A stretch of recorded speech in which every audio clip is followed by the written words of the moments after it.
तो स्वागत है आपका लीगल एक्सप्लेन में। पिछले वीडियो में हम लोगों ने देखा धारा 40 तक और अच्छी तरीके से हम लोग समझते हुए आ रहे हैं।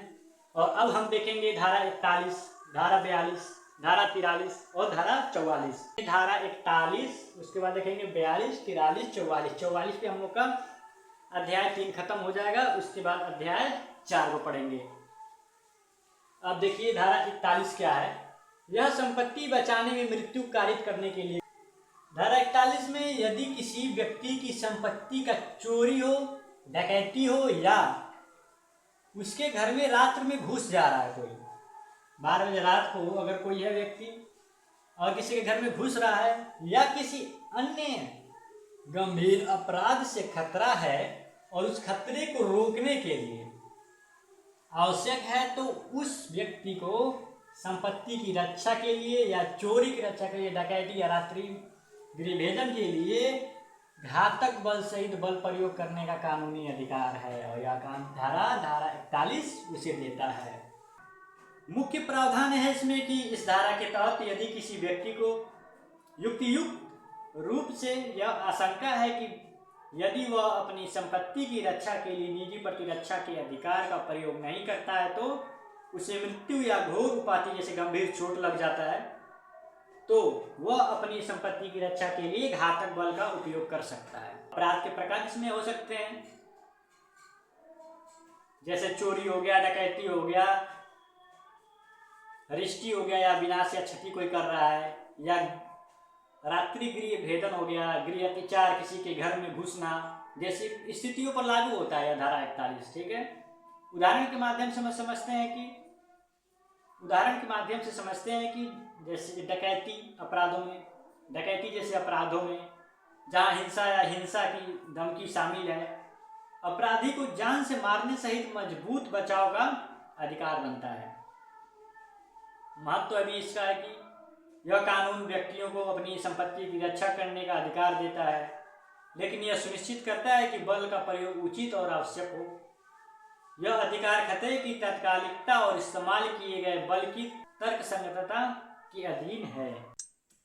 अब हम देखेंगे धारा 42 क्या है। धारा 42 ऐसे अधिकार का विस्तार मृत्यु से भिन्न कोई उपहानि करने तक का कब होता है। ठीक है।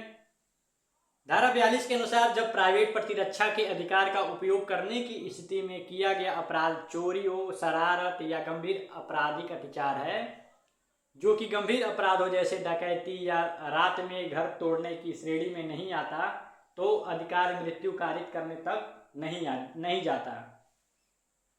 इस स्थिति में गलत करने वाले को मृत्यु के अलावा कोई अन्य शारीरिक क्षति पहुंचाने का अधिकार है। अपराध का प्रकार चोरी, शरारत या आपराधिक अत्याचार। चोरी, शरारत या आपराधिक अत्याचार,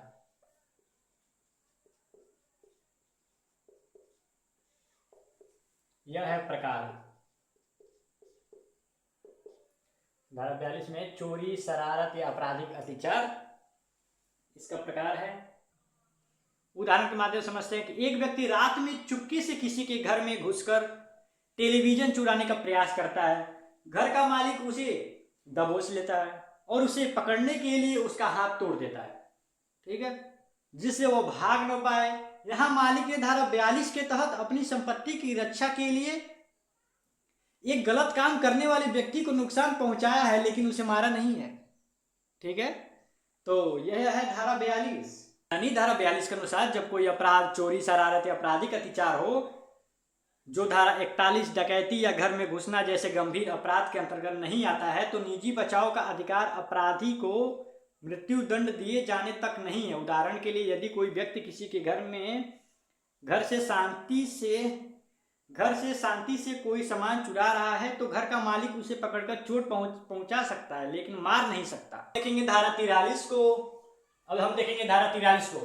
धारा 43 संपत्ति की प्राइवेट प्रतिरक्षा के अधिकार का प्रारंभ होना और बना रहना के बारे में बताती है।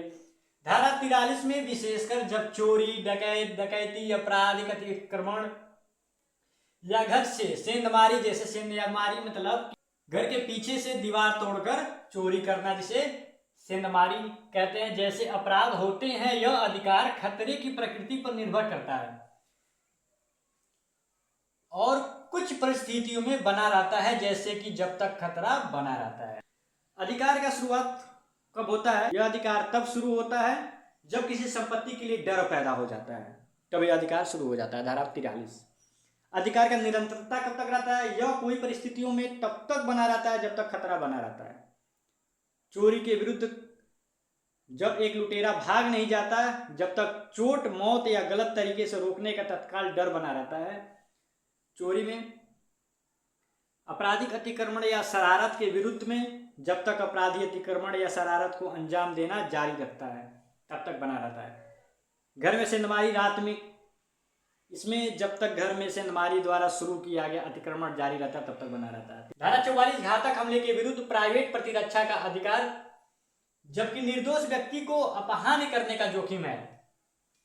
इसके बारे में बताता है धारा 44, यह ऐसे मामलों में आत्मरक्षा के अधिकार का उपयोग किया जा सकता है जहां अपनी जान बचाने के लिए घातक हमलावर पर कार्रवाई करना आवश्यक हो, भले ही उस कार्रवाई से अनजाने में किसी निर्दोष व्यक्ति को खतरा हो।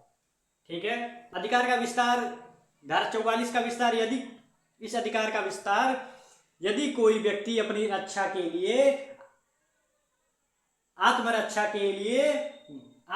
के प्रकार का प्रयोग नहीं कर सकता जब तक कि वह किसी निर्दोष व्यक्ति को जोखिम में न डाले, तो उस जोखिम को उठाना स्वीकार्य है। उदाहरण के माध्यम से समझते हैं कि एक व्यक्ति पर एक भीड़ द्वारा हमला किया जाता है।